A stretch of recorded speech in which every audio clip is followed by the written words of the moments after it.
نحمدہ ونصلی علی رسولہ الکریم بسم اللہ الرحمن الرحیم۔ جو عمل تارک دنیا کے قلب سے ہو وہ تھوڑا نہیں، اور جو عمل دنیا کے حریص خدا تعالیٰ سے غافل کے قلب سے ہو وہ زیادہ نہیں۔ تارک دنیا کے قلب سے ہو یعنی اس شخص کے دل سے جس کے دل سے دنیا نکل چکی ہو وہ تھوڑا نہیں، اور جو عمل دنیا کے حریص خدا تعالیٰ سے غافل کے قلب سے ہو وہ زیادہ نہیں۔ اور وہ عمل جو دنیا کا لالچی آدمی اور اللہ سے غافل آدمی اس کے دل سے اگر ہو تو وہ کوئی زیادہ نہیں ہے، کہ جب تک انسان کے اندر حب دنیا اور جاہ کا غلبہ رہتا ہے اس کے نیک اعمال کے اندر اخلاص ہی نہیں پیدا ہوتا۔ اغراض دنیاویہ اور نفسانی خواہشات ہر جگہ اور ہر عمل میں اپنا غلبہ اور زور دکھاتی ہیں، اور قبولیت اعمال کی درگاہ الہی میں اس وقت ہے کہ جبکہ عمل ان آفتوں سے خالص ہو۔ ایسا شخص اگر نماز بھی پڑھتا ہے تو اس میں بھی نفس کی کوئی غرض دنیاوی شامل کر دیتا ہے، اور جس بندے پر فضل ہو جاوے اور نفس اس کا حب دنیا وہ حب جا کے غلبے سے پاک ہو جاوے، اس کا جو عمل ہے خواہ دین کا ہو یا دنیا کا وہ اخلاص پر مبنی ہوتا ہے، اور منشا اس کا للہیت ہوتی ہے، اس لیے کہ دنیا تو دل سے نکل ہی جاتی ہے۔ پس تارک دنیا جو عمل کرے اگرچہ وہ مقدار میں کم معلوم ہو تھوڑا نہیں، اس لیے کہ گو مقدار میں کم ہی ہے، مگر چونکہ اس کے عمل کے اندر مغص اور روح موجود ہے اس لیے اللہ کے نزدیک مقبول ہے اور بہت ہی قبول ہے اور بہت ہے۔ اور دنیا کا حریص جس کا دل اللہ تعالیٰ سے غافل ہے اگرچہ ظاہر میں بڑے بڑے نیک اعمال کرے، لیکن چونکہ منشا ان اعمال کا ابھی تک صحیح نہیں ہوا اور قلب کے اندر روگ موجود ہے اس لیے وہ بہت نہیں ہے، اس لیے کہ آفات مثل ریا و تزنا و اغراض ثانی و شیطانی ہرگز خالی نہیں، گو یہ شخص سمجھے خالی ہے۔ پس قابل اہتمام اور فکر قلب سے ماسوا اللہ کو نکالنا اور قلب کو تزکیہ ہوا، تاکہ اس کے بعد جو عمل بھی ہو با مغص اور روح لیا ہوا ہو، اگرچہ وہ عمل کم ہی ہو لیکن یہ سمجھ لینا چاہیے کہ ان آفات کی وجہ سے عمل نیک کو ترک نہ کرنا چاہیے، اس لیے کہ نہ کرنے سے تو بہرحال کرنا بہتر ہے، اور نیز یہی نیک عمل کشاں اخلاص تک بھی پہنچا دے گا۔ عمل کا دار و مدار نیت پر ہے، اسی طرح انسان جو بھی کام کرتا ہے جس لیے بھی کرتا ہے اس میں اس کی نیت کا بڑا عمل دخل ہے۔ اگر اس کی نیت خالص ہے، اللہ کو راضی کرنے کے لیے ہے تو اس کا نیک عمل قبول ہے، اور اگر اس کی نیت دنیا کو دکھانے کے لیے، دنیا والوں کو خوش کرنے کے لیے ہے تو اس کا عمل قبول نہیں ہے۔ حضرت نے یہاں پہ ایک بات اور فرمائی ہے، تارک دنیا کا مطلب یہ نہیں کہ وہ شخص دنیا کو چھوڑ کر جنگلوں میں نکل جائے اور رحمانیت کی زندگی گزارنا شروع کر دے۔ تارک دنیا کا مطلب یہ کہ اس کے دل سے دنیا نکل جائے، اس کے دل میں دنیا موجود نہ ہو۔ ہمارے سامنے بے شمار ایسی مثالیں ہیں، بے شمار بے شمار ایسی مثالیں ہیں کہ ہمارے اللہ والے جو ہمارے کابر گزرے ہیں، بڑے ولی اللہ گزرے ہیں، صحابہ کرام گزرے ہیں، تابعین تبع تابعین اور جتنے بھی اولیاء کرام ہیں، وہ انہوں نے دنیا کو ترک کیا، دنیا کو اپنے دل سے نکال دیا۔ آپ صلی اللہ علیہ وسلم کا جو فخر تھا وہ اختیاری تھا، اللہ تبارک تعالیٰ نے آپ صلی اللہ علیہ وسلم کو اختیار دیا تھا، آپ کو کیا چیز پسند ہے؟ فرشتہ ہے تو فرشتے نے آ کے پوچھا اللہ کے نبی بتائیے آپ کے لیے اس احد پہاڑ کو سونے کے کر دیا جائے؟ تو حضور صلی اللہ علیہ وسلم نے فرمایا کہ نہیں، بلکہ میں تو چاہتا ہوں کہ میں ایک وقت کھاؤں اور ایک وقت فاقہ کروں، جس وقت کھاؤں اس وقت اللہ کا شکر ادا کروں، اور جب فاقہ کروں تو اس وقت صبر کروں، اور میری امت کی اکثریت تو غربا میں سے ہے۔ تو فقر کو، فاقے کو پسند فرمایا اللہ کے نبی نے اپنے لیے، اور یہ اختیاری تھا۔ جیسے کہ اگر چاہتے تو احد پہاڑ سونے کا ہو جاتا، احد پہاڑ سونے کا مطلب یہ تھا کہ آپ کو جتنا مال چاہیے مل جاتا۔ آپ کو پسند فرمایا کہ میں ایک وقت کھاؤں اور ایک وقت فاقہ کروں، جس وقت کھاؤں تو اللہ کا شکر ادا کروں۔ دل سے دنیا کو نکال دینا، یہ تارک دنیا ہے۔ یہ نہیں کہ ہم دنیا کی چیزوں کو استعمال نہ کریں، ہم جنگلوں میں جا کے بیٹھ جائیں، ہم زندگی نہ گزاریں، معاملات نہ کریں، کمائے نہ، شادی نہ کریں، بچوں کی پرورش نہ کریں، یہ قدر مقصد نہیں ہے اس کا، بالکل بھی یہ مقصد نہیں ہے۔ بلکہ مقصد کیا ہے؟ ہم اس دنیا کو دل سے نکال دیں۔ غالباً حضرت نظام الدین اولی رحمۃ اللہ کا واقعہ میں ایک جگہ پڑھ رہا تھا، ان کا بہت بڑا لنگر چلتا تھا، سینکڑوں آدمی روزانہ کے کھاتے تھے، اور کسی سے کوئی ایسے ہدیہ بھی نہیں لیتے تھے باقاعدہ، خصوصاً عمراء سے اور بادشاہوں سے۔ ایسے ایک امیر آدمی آ گیا، ایک بڑا ہدیہ دینے کی کوشش کی، تکبر کے ساتھ، اکڑ کے ساتھ، تمہارے صاحب یہ ہدیہ لائے اس کو لے لیں۔ حضرت نے محسوس کر لیا کس کی طبیعت میں اکڑ ہے، تکبر ہے، فرمایا کہ نہیں چاہیے، لے جاؤ اس کو۔ اس نے پھر کہا کہ یہ لے لیں، آپ کے کام آئے گا، اتنا بڑا ہدیہ کوئی نہیں دیتا۔ حضرت کو غصہ آ گیا، تو کس ہدیہ کی بات کرتا ہے؟ ادھر دیکھ، ایسے اشارہ کیا تو جو زمین پھٹی اور اس میں سے زر و جواہرات کی نہر جاری ہو گئی. اور یہ کوئی قصے کہانیاں نہیں ہیں. جب بندہ اپنے آپ کو اللہ پہ مٹا دیتا ہے تو اللہ پھر ان کی بات ایسی پوری فرماتے ہیں کہ وہ جو کام کہتے ہیں اللہ وہ پورا کر دیتے ہیں. انہوں نے اس دنیا کو دل سے نکال دیا، اللہ نے دنیا کو ان کے تابع کر دیا. انہوں نے نکال دیا دنیا کو دل سے، انہیں مال کی غرض نہیں ہے، مال کی محبت نہیں ہے. اللہ نے وہ دنیا و مال ان کے تابع کر دیا. ایک اشارہ کیا اور زر و جواہر کی نہر بہنے لگی. نظام الدین اولیاء رحمۃ اللہ کی اپنے واقعات میں فرماتے ہیں کہ 40 سال میں نے اللہ کی مانی ہے، 40 سال میں نے اللہ کی مانی ہے، اب الحمدللہ اللہ میری مانتے ہیں، جو میں کہتے تو کر دیتے ہیں. یہ کس وقت ہوتا ہے؟ یہ اس وقت ہوتا ہے کہ جب بندہ اس دنیا کو دل سے نکال دے، اس دنیا کی محبت کو دل سے نکال کے پھینک دے، یہ تب ہوتا ہے. حضرت شاہ عبد العزیز محدث دہلوی رحمۃ اللہ علیہ ان کے بارے میں بڑا مشہور ہے، ان کے پاس کوئی بھی سوال لے کے جائیں اس کا جواب دیں گے. ایک انگریز پہنچ گیا ان کے پاس، اس نے کہا جی میں نے سنا ہے کہ قرآن شریف میں ہر چیز کا دوا موجود ہے. کہا جی موجود ہے، پوچھیں اسے قرآن شریف میں سونا بنانے کا نسخہ موجود ہے؟ انہوں نے کہا جی موجود ہے. تانبا لے کر آؤ. تانبا منگوایا گیا، اس پہ انہوں نے کچھ آیت پڑھی، پڑھ کے دم کر دی، وہ تانبا سونے میں تبدیل ہو گیا. بہت حیران ہوا. اس نے کہا کہ انگریز نے پوچھا یہ ہر کوئی کر سکتا ہے؟ یہ وہی کر سکتا ہے جس کے دل سے دنیا نکل گئی ہو، جس نے اپنے آپ کو اللہ کے حوالے کر دیا ہو، جو اللہ پہ مر مٹا ہو، یہ وہی کر سکتا ہے. خائن اور غاصب اور چور اور لٹیروں کو اگر کسی خزانے کا چوکیدار مقرر کر دیا تھا تو کیا ہوگا؟ سیدھی سی بات ہے.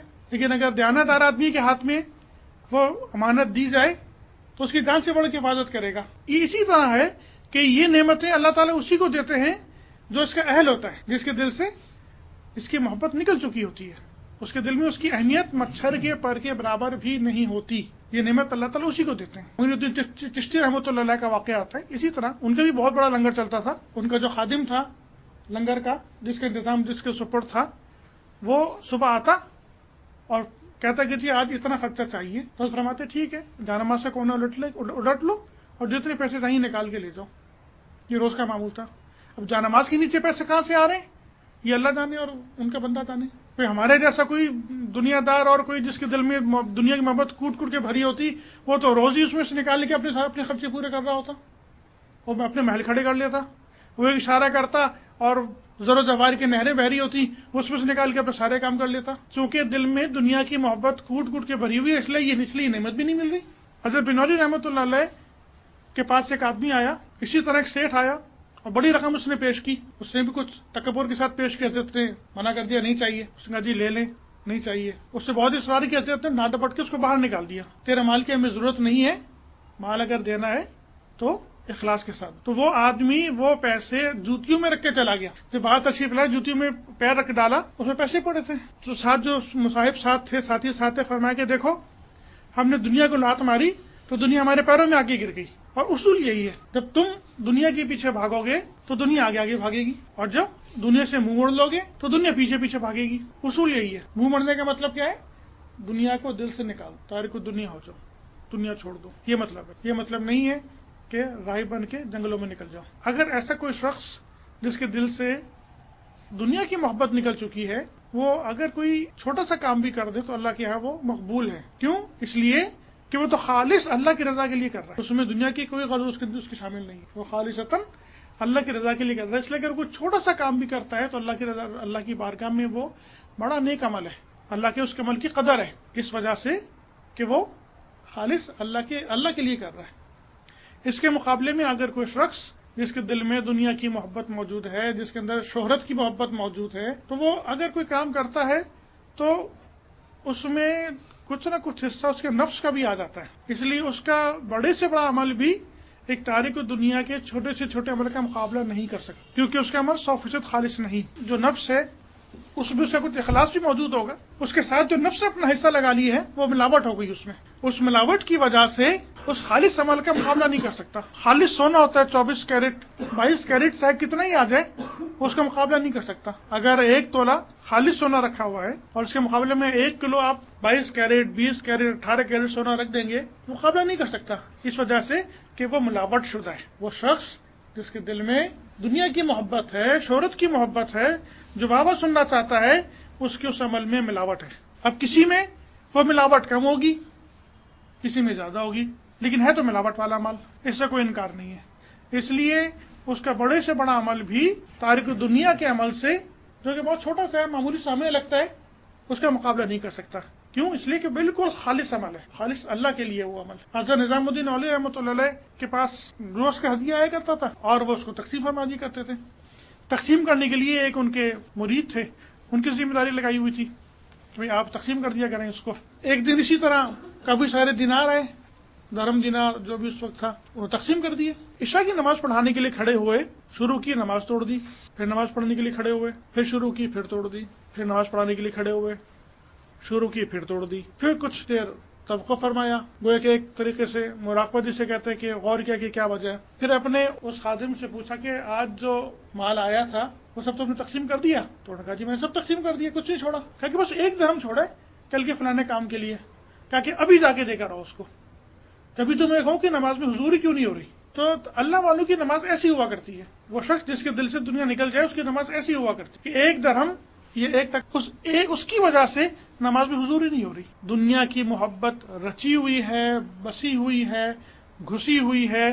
وہ اپنے اندر اپنی عبادات میں کیا خشوع و خضوع پاتا ہوگا؟ کیا یہ ممکن ہے؟ یہ ممکن نہیں ہے. دل میں ایک ہی چیز رہ سکتی ہے، اللہ کو رکھ لو یا دنیا کو رکھ لو.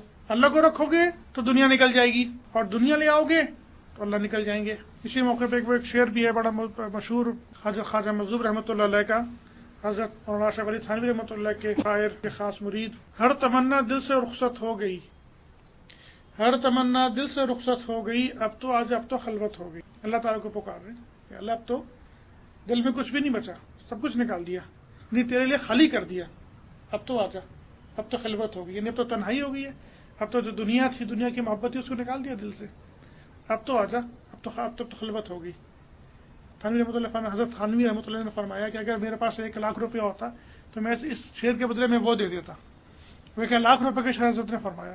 بہت عجیب شعر. اور حقیقت یہی ہے کہ جب تک دل میں دنیا رہے گی اللہ تعالیٰ نہیں. اللہ تعالیٰ کو لانا ہے تو دنیا کو نکال دو، دل سے نکال دو. استعمال کرنے کو منع نہیں کیا. حضرت میرے شیخ حضرت مفتی علی احمد دامت برکاتہم عالیہ مثال دیتے ہیں اس کی، فرماتے ہیں کہ دل کی اور دنیا کی مثال دریا اور کشتی کی سی ہے. کشتی جو ہے وہ دل ہے اور دریا جو ہے وہ دنیا ہے. اگر یہ کشتی دریا کے اوپر اوپر چلتی رہے اپنی منزل تک پہنچ جائے گی، اور جس دن اس کشتی کے اندر دریا کا پانی آ گیا یہ کشتی ڈوب جائے گی. گویا کہ جب تک اس دل کے اندر دنیا نہیں ہے ہم اپنی منزل پہ کامیابی سے پہنچ جائیں گے انشاءاللہ. اور جب ہمارے دل میں دنیا آ جائے گی تو جس طرح وہ کشتی ڈوب گئی، غرق ہو گئی، اسی طرح ہم بھی غرق ہو جائیں گے. تو جس دل میں دنیا ہے، دنیا کی محبت ہے، شہرت کی محبت ہے، واہ سننے کی خواہش ہے، اس کو اپنی عبادات میں کیا مزہ آئے گا؟ لوگ کہتے ہیں کہ جی نماز میں دل نہیں لگتا، آج کل نہیں پڑھ رہا، طبیعت ہی نہیں لگ رہی، مزہ ہی نہیں آ رہا، تلاوت بھی جو ہے بس ایسے ہی ہے، کرتے ہیں تو کچھ طبیعت میں دل نہیں لگتا. تو اس کی وجہ کیا ہے؟ جب دل میں دنیا کی محبت ہوگی تو ایمان کی حلاوت محسوس نہیں ہوگی. یہ چیز اس وقت محسوس ہوگی جب دل سے دنیا نکل جائے گی، دل میں اللہ آ جائیں گے. اور صاحب مکان جب اپنے مکان میں آ جائے گا تو پھر اس کی بات کچھ اور ہے. ایک فیملی جس کا کہ سربراہ باہر کمانے کے لیے گیا ہوا ہے، گھر بنا لیا، پھر جب وہ چھٹی پہ آتا ہے اپنے گھر میں تو گھر کے لوگوں کا کیا حال ہوتا ہے؟ کیسے خوش ہوتے ہیں، ایک ایک چیز کا مزہ لے رہے ہوتے ہیں، کھانے کا، پینے کا، گھومنے کا، پھرنے کا، سونے کا، جاگنے کا، ہر چیز کا مزہ آ رہا ہوتا ہے ان کو. کیوں؟ اس لیے صاحب مکان گھر میں آ گیا. جس کے لیے گھر بنا ہے، جس کے دم قدم سے گھر میں رونق ہے، وہ آ گیا ہے. ایسے ہی جب اللہ دل میں آ جائیں گے، صاحب مکان میں آ جائے گا تو پھر ہر چیز کا مزہ آئے گا. اللہ بھی کہو گے تو مزہ آئے گا، اللہ بھی کہیں گے تو مزہ آئے گا. حضرت ابراہیم علیہ السلام بکریاں چرا رہے تھے اپنی، اللہ نے ایک فرشتوں کو بھیجا انسان کے روپ میں. فرشتہ آیا اور اس نے آ کے اللہ کہا. حضرت آدم علیہ السلام کو بہت مزہ آیا. ظاہر ان کے محبوب کا نام لیا، معشوق کا نام لیا، ان کے محبوب کا نام لیا، ان کو تو مزہ آنا ہی تھا. جیسے ہم آج اپنے محبوب کا نام سنتے ہیں، کسی کے منہ سے یہ خود سنتے ہیں تو کیا حال ہوتا ہے ہمارا؟ دل کرتا ہے کہ بس اسی کی بات ہوتی رہے ہماری. ایسی وہ اللہ ان کا محبوب تھا. جب ان کے محبوب کا نام لیا، اس کے معشوق کا نام لیا اللہ، اس نے کہا فرشتے نے آ کے، تو وہ بے اختیار ہو گئے. بہت مزہ آیا ان کو. کہا کہ ایک دفعہ اور کہو. پھر کہہ دیا اس نے. کہا کہ ایک دفعہ اور کہہ دو. اس نے کہا اب اس طرح نہیں، اب تو معاوضہ ہوگا اس کا. تو انہوں نے فرمایا کہ یہ میرا ریوڑ ہے، آدھا ریوڑ تم لے لو. اس نے کہا اچھا. اس سے پھر اللہ کہہ دیا. ان کو اور مزہ آیا. ان کے آدھا ریوڑ بچ گیا ہے، اس کو بھی لے لو. پھر ایک دفعہ میرے محبوب کا نام لے دو. انہوں نے پھر لے دیا, آدھے ریوڑ بھی اس کو دے دیا. اب کہا کہ ایک دفعہ کہہ دو. فرشتے نے کہا اب تو تیرے پاس کچھ ہے نہیں دینے کو, اب کیا دے گا؟ فرمایا کہ اس ریوڑ کو چلانے کے لیے تجھے آدمی چاہیے, تو بس اللہ اللہ کہتا رہے, تیرا ریوڑ چلاتا رہوں گا. یہ اللہ کے عاشقوں کا حال ہے, یہ اللہ کی محبت ہے. جو دل میں آ جائے تو پھر مزہ آتا ہے ہر چیز کا. پھر اللہ کے نام کا بھی مزہ آتا ہے. اللہ کی دوسری چیزوں کو تو کیا ہی کہنا. پھر نماز میں مزہ آتا ہے, پھر تلاوت میں مزہ آتا ہے, پھر دوسری عبادات میں مزہ آتا ہے. لیکن یہ اللہ کب آئیں گے؟ تب دنیا کو ترک کر دیں گے, دنیا کو نکال کے باہر پھینک دیں گے. اللہ اس وقت آئیں گے, اور جب آ جائیں گے تو پھر ہمارا ہر عمل, ہر کام اللہ کی بارگاہ میں قبولیت حاصل کرے گا, مقبول ہو جائے گا جو کام بھی کریں گے. بے شمار مثالیں ہمارے سامنے موجود ہیں. اللہ کے بندوں نے جو کام کیے اللہ نے قبول کیے, ایسے قبول کیے کہ آج سینکڑوں سال گزرنے کے باوجود بھی ان کا نام زندہ ہے. کہنے کو وہ انتقال کر گئے, ان کو گزرے ہوئے آج سینکڑوں سال گزر گئے, لیکن اس کے باوجود ہم ان کا تذکرہ کرتے ہیں. کس وجہ سے؟ اسی وجہ سے کہ اللہ ان کے دل میں تھا, اللہ ان کا محبوب تھا, اللہ ان کے ہر عمل کو قبول کیا اور قبولیت بخشی. ایسی قبولیت بخشی کہ آج ہم سینکڑوں سال کے باوجود بھی ان کا نام ادب و احترام سے لے رہے ہیں. رحمۃ اللہ علیہ کہتے ہیں, رضی اللہ تعالیٰ عنہ کہتے ہیں. یہ اللہ کی محبت کی وجہ سے. جب اللہ دل میں آ جائیں گے تو اس طرح ہوتا ہے. اللہ نے اس دین پہ عمل کرنے کو قطعاً مشکل نہیں بنایا, بہت آسان بنایا ہے. صرف اتنا سا ہے کہ جس طرح اللہ نے کہا ہے اس طرح کر لو, جس طرح اللہ نے منع کی ہے اس سے باز آ جاؤ, جس طرح اللہ کے نبی صلی اللہ علیہ وسلم نے کر کے دکھائے اس طرح کر لو. صرف اتنا سا تقاضا ہے. کتنی سی بات ہے. جب ہم یہ کر لیں گے تو انشاءاللہ ہمیں بھی دین کے ایمان کی حلاوت نصیب ہو جائے گی, ہمیں بھی خوش و خضو نصیب ہو جائے گا, ہمیں بھی عبادت میں حضوری نصیب ہو جائے گی. صرف ایک قدم اٹھانے کی ہمت چاہیے, اس کے بعد اللہ تعالیٰ خود آپ کو سنبھال لیں گے. کیونکہ اس رستے پہ آنے والے کو اللہ تعالیٰ ضائع نہیں کرتے. اپنے رستے پہ آنے والے کو اللہ تبارک تعالیٰ ضائع نہیں کرتے, ضائع نہیں ہونے دیتے اپنے بندے کو. ایسا نہیں ہوتا کہ بندہ جو ہے وہ کوشش کرتا رہے اور کرتا رہے اور اللہ تعالیٰ اس کی سنے نہ اور اس کو منزل تک نہ پہنچا. یہ ممکن نہیں ہے, یہ ہو نہیں سکتا. یہ رستہ ہی ایسا ہے, یہ رستہ عشق و محبت کا ہے, اس میں ایسا نہیں ہوتا. اگر وہ عاشق ہے تو معشوق کو بھی معلوم ہے کہ میرا عاشق ہے. یہ دنیاوی عاشق نہیں ہے, میں معشوق نہیں ہے جو اپنے عاشقوں کو ٹھکراتے ہیں, ان کو دھتکارتے ہیں. یہ اللہ اور اس کے بندے کا معاملہ ہے. یہاں معشوق حقیقی کا ذکر ہے. کہ معشوق حقیقی اپنے عاشق کو رسوا نہیں کرتا, ضائع نہیں کرتا. فرماتے ہیں کہ تم میری طرف ایک قدم بڑھاؤ گے, میں تمہاری طرف 2 قدم بڑھاؤں گا.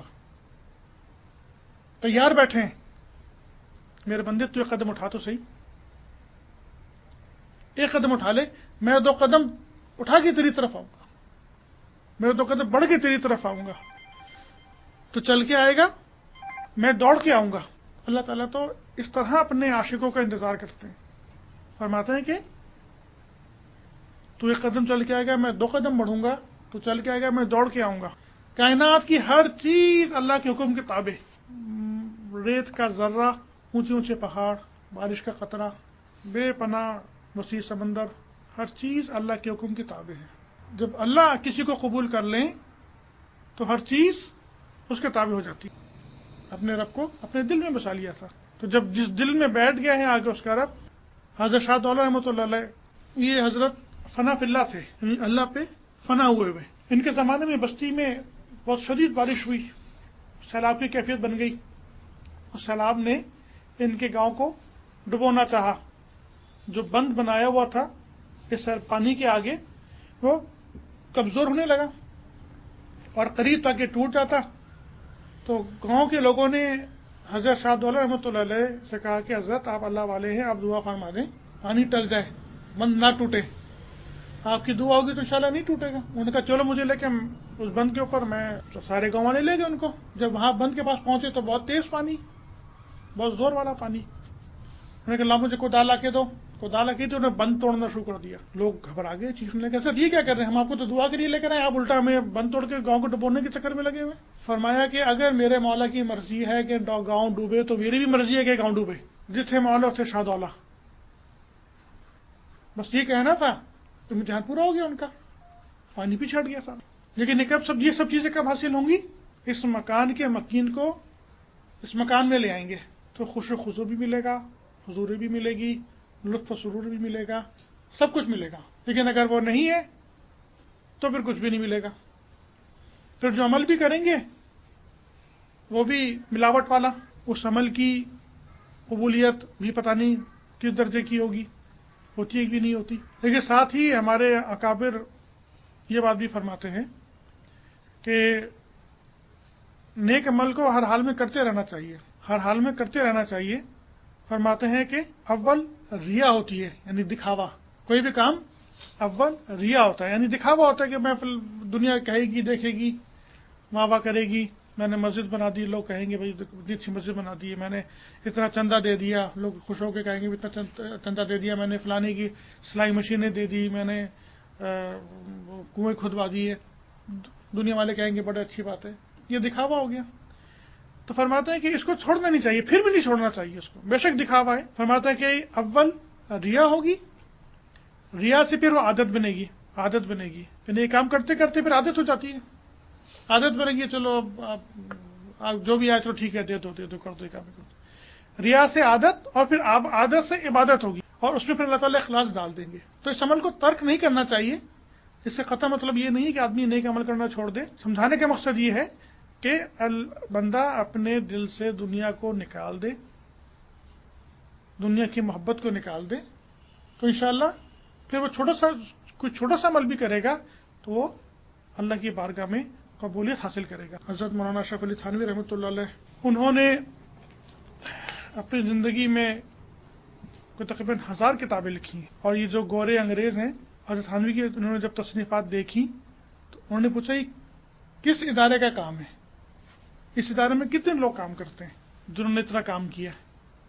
تب ان کو بتایا کہ یہ تھانوی ایک آدمی کا نام ہے، اور یہ سارا کام ایک آدمی نے کیا. تو انہوں نے کہا یہ ممکن نہیں ہے، یہ ہو نہیں سکتا، یہ ممکن نہیں، یہ ہو نہیں سکتا. ان کے عقل میں آنے والی چیز نہیں ہے. وہ سوچ بھی نہیں سکتے کہ ایک آدمی اتنا کام کر سکتا ہے. لیکن انہوں نے کر کے دکھایا. اور کس طرح کر کے دکھایا؟ اللہ کے فضل سے کر کے دکھایا.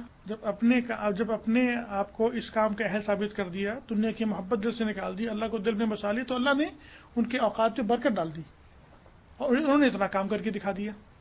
اسی طرح بے شمار ہمارے واقعات ہیں کہ جیسے حضرت شاہ اسماعیل شہید رحمۃ اللہ علیہ کے بارے میں آتا ہے. حضرت شاہ اسماعیل شہید رحمۃ اللہ علیہ یا حضرت سید احمد شہید رحمۃ اللہ کے بارے میں آتا ہے کہ وہ عصر اور مغرب کے درمیان پورا قرآن ختم کیا کرتے تھے، پورا قرآن. لوگوں نے کہا یہ کیسے ہو سکتا ہے؟ کہا کہ آگے بیٹھ جاؤ.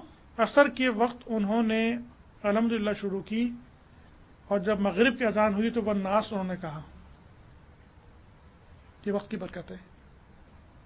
اللہ والوں کے وقت میں برکت آ جاتی ہے، اللہ تعالیٰ ڈال دیتا ہے.